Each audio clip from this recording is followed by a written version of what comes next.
एक गांव के बारे में बयान किया जाता है जहां कुदरत की बेपनाह नेमतें थीं। अल्लाह पाक ने वहां के लोगों को मालामाल किया हुआ था। ऐसी नेमतें जिन नेमतों को देखकर इंसान अक्सर मगरूर हो जाया करता है। वहां पर कुछ ही मुसलमान थे और सबसे बड़ी और बुरी बात यह थी कि वहां के सब लोग काफिर थे। वो काफिर अपनी दौलत पर बहुत फख्र किया करते थे क्योंकि उनमें से हर एक दौलतमंद था और किसी के पास पैसों की कोई कमी नहीं थी। उनके पास पैसे की रेल पेल थी। वहां के सरदार की एक इकलौती बेटी थी जिसको सरदार बेपनाह मोहब्बत किया करता था। उस सरदार की बेटी बहुत ज्यादा घमंडी और जालिम थी। वहां पर गरीब लोग सिर्फ मुसलमान थे। तमाम काफिर एक दूसरे की मदद करते थे, लेकिन मुसलमानों की कोई मदद नहीं की जाती थी और ना उनको कोई वहां पर देखने वाला था। सरदार की बेटी को काले जादू में खूब महारत हासिल थी और जादू की वजह से वो वहां पर रहने वाले गरीबों पर बहुत जुल्म किया करती थी। तमाम मुसलमान उससे बहुत परेशान थे। वो लोगों को गुलाम बनाती, मजदूर बनाती और अगर उनमें से कोई उसकी बात नहीं मानता तो वो उनको कैदी बनाकर अपने इशारों पर नचाती थी। उस बस्ती में इक्का दुक्का मुसलमान थे जिनका कोई भी हाल नहीं पूछता था। कोई उनको बचाने वाला नहीं था। जब उस सरदार की बेटी का जुल्म बेहद ज्यादा बढ़ गया तो मुसलमानों में से एक बूढ़े शख्स ने अल्लाह ताला के हुजूर गिड़गिड़ाकर ये दुआ की कि या अल्लाह, हमारी चंद नस्लें जो यहाँ पर बची हैं उन नस्लों को तू बचा ले। इस सरदार की बेटी ने हमारा जीना दुश्वार कर दिया है। यहाँ कोई भी इंसान हमारा हाल नहीं पूछता। न दौलत है, न जिस्मानी ताकत है। या अल्लाह, हमारे लिए कोई ऐसा बंदा भेज दे जो ना सिर्फ ताकतवर हो बल्कि इस जादूगरनी को यानी सरदार की बेटी को हरा भी दे। अल्लाह रब्बुल इज़्ज़त ने उस बूढ़े की दुआ कबूल फरमा ली और यूं उस जगह पर एक अल्लाह वाले को भेज दिया। और वो अल्लाह वाले ऐसे ही बस्ती में दाखिल ना हुए बल्कि एक दिन कुछ अजीब वाक़या हुआ। उन काफिरों का सरदार जंगल में सैर करने के लिए निकला। बड़ी शान से चलता हुआ वो सफर कर रहा था। अचानक एक जहरीला सांप उसके सामने आ गया। उस जहरीले सांप ने करीब आकर उसे डस लिया और वो बेहोश होकर वहीं पर गिर पड़ा। उसके जो साथी थे उन्होंने जब अपने सरदार की ये हालत देखी कि एक जहरीला सांप काट कर चला गया है तो फौरन उसे घर ले आए ताकि उसे बचाने के लिए कुछ किया जा सके। उस लड़की ने अपने बाप की ऐसी हालत देखी तो आसपास के बड़े बड़े हकीम बुलाए, लेकिन अजीब बात यह थी कि लाख कोशिशों के बावजूद जहर को निकालने में नाकाम रहे सब, और जहर तेजी के साथ उसके जिस्म में फैल रहा था। कोई भी उस जहर को जिस्म से निकालने में कामयाब ना हो सका। लेकिन उसी वक्त वहां एक दरवेश की आमद हुई। एक अल्लाह वाले वहां आ गए। उन्हें तो अल्लाह पाक ने इसी मकसद के लिए भेजा था। उन अल्लाह के वली ने उसके घर के पास पहुंचकर दरवाजे को खटखटाया। नौकरों ने पूछा, तुम्हें किससे मिलना है? उन अल्लाह वाले ने कहा, क्या यहाँ के सरदार को सांप ने डस लिया है? नौकर कहने लगे, तुम्हें कैसे पता कि उन्हें सांप ने काट लिया है? तुम तो हमें यहाँ अजनबी लगते हो और हमने तुम्हें आज तक यहाँ नहीं देखा। तो उन्होंने कहा, मुसाफिर हूं और मुझे खबर मिली है कि यहाँ के सरदार को एक जहरीले सांप ने डस लिया है और कोई भी उनका इलाज नहीं कर पा रहा है। नौकर ने कहा, तुम कौन हो? अल्लाह वाले ने कहा, मैं हकीम हूं और मैं उनका इलाज करने की गर्ज से आया हूं। वह नौकर अल्लाह वाले की हालत देखकर हंसने लगे क्योंकि आपने फटे पुराने कपड़े पहने हुए थे और देखने से गरीब लग रहे थे। वो नौकर कहने लगे, तुम इतने बड़े सरदार का इलाज करोगे? अरे यहाँ आसपास के बड़े बड़े हकीम बुलाए गए हैं। हमारे सरदार को पैसों की कोई कमी नहीं है और तुम जैसे गरीब से वो अपना इलाज करवाएंगे। दरवेश ने कहा, अगर तुम चाहते हो कि तुम्हारे सरदार की जान बच जाए तो फिर मुझे अंदर आने दो। वह गुलाम कहने लगे, ठीक है, हम अंदर से इजाजत लेकर आते हैं।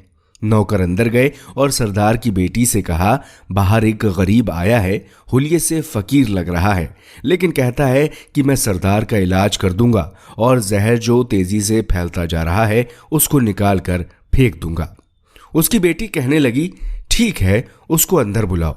जब वो अल्लाह वाले घर के अंदर आए तो देखा कि सरदार जहर के दर्द से तड़प रहा है और अपनी टांग को बार बार बिस्तर पर पटक रहा है।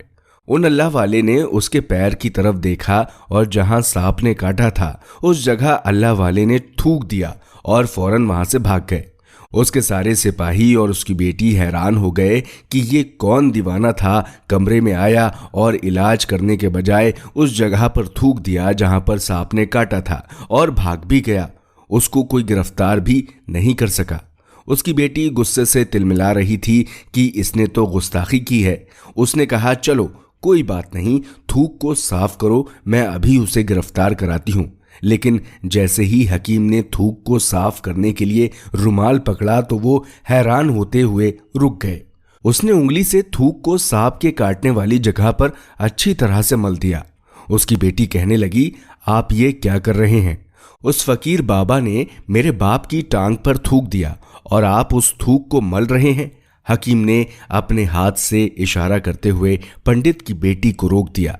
जैसे ही उस थूक को उस सरदार की टांग पर मला, फौरन ही जहर का असर खत्म हो गया। जो टांग कटने के काबिल थी वो टांग बिल्कुल पहले की तरह हालत में आ गई और पूरी टांग जो नीली हो चुकी थी अब असल रंग में आ गई। और जब वो कबीले का सरदार होश में आया तो हैरान रह गया। जब उसे बताया गया कि एक फकीर बाबा के थूक की वजह से आप ठीक हुए हैं तो उसने कहा कि भाई, वो हमारे मसीहा हैं, तुम लोगों ने उन्हें जाने क्यों दिया? जाओ उन्हें लेकर आओ। उन्होंने तो हम पर बहुत बड़ा एहसान किया है और हम उनके एहसान का बदला जरूर देंगे।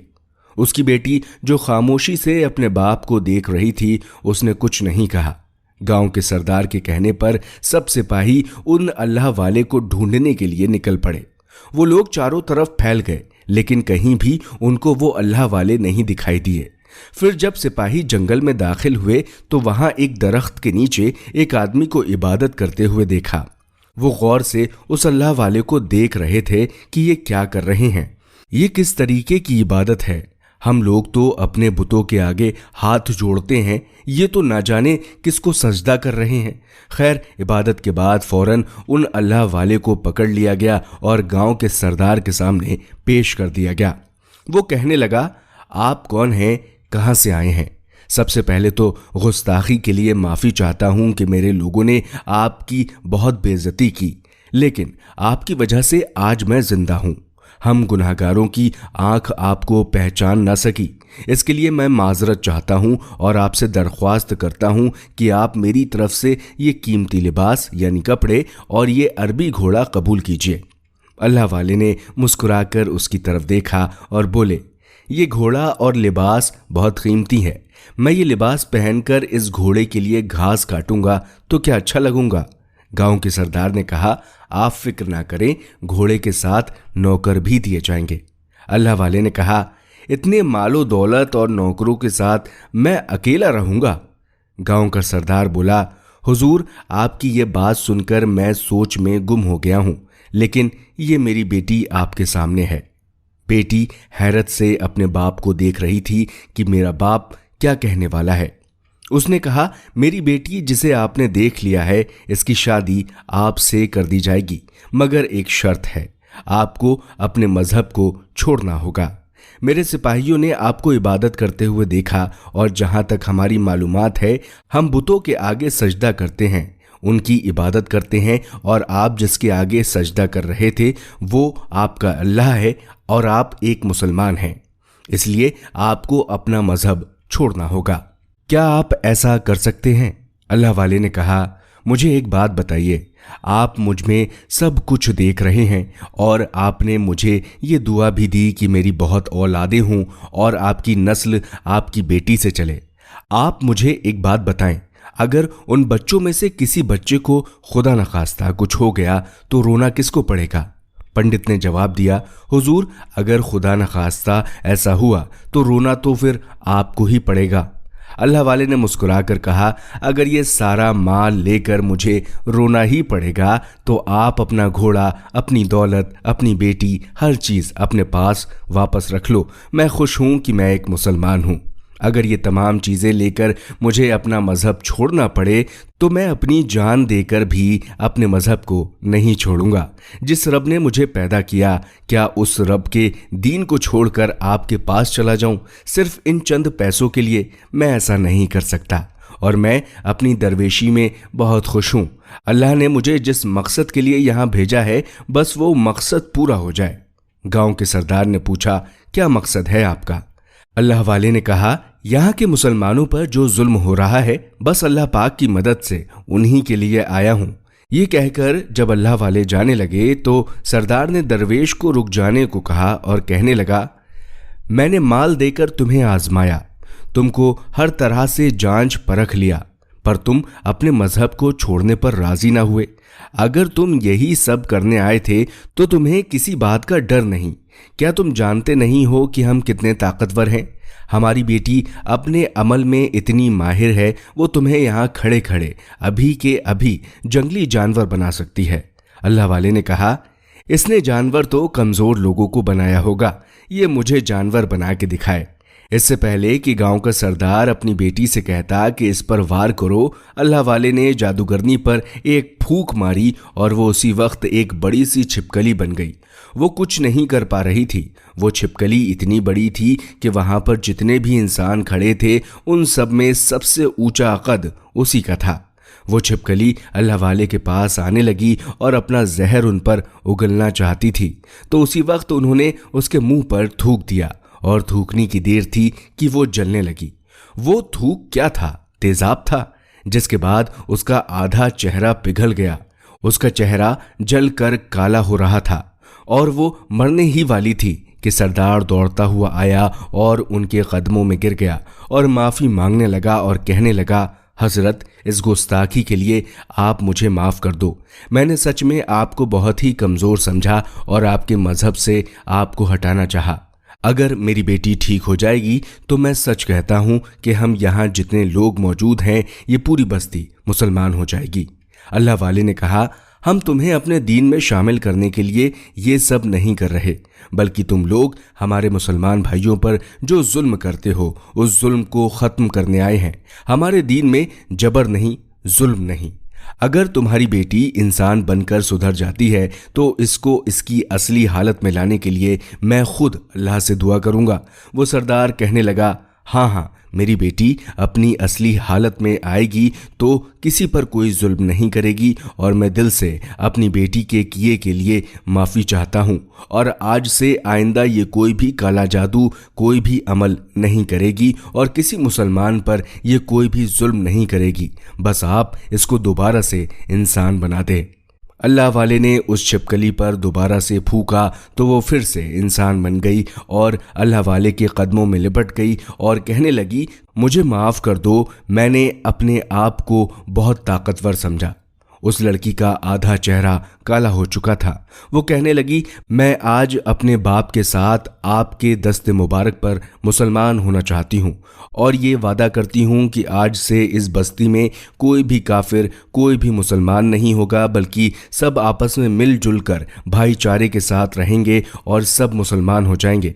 और यूं एक अल्लाह वाले के हाथों पर पंडित और उसकी बेटी ने इस्लाम कबूल किया और फिर पंडित ने अल्लाह वाले से अपनी बेटी की शादी कर दी और उस बस्ती में अमनो चैन कायम हो गया। प्यारे दोस्तों, मजहब इस्लाम एक बहुत ही खूबसूरत और प्यारा मजहब है जिससे अपने तो अपने गैर भी मुतासिर हुए बगैर नहीं रह पाते। अल्लाह पाक हम सब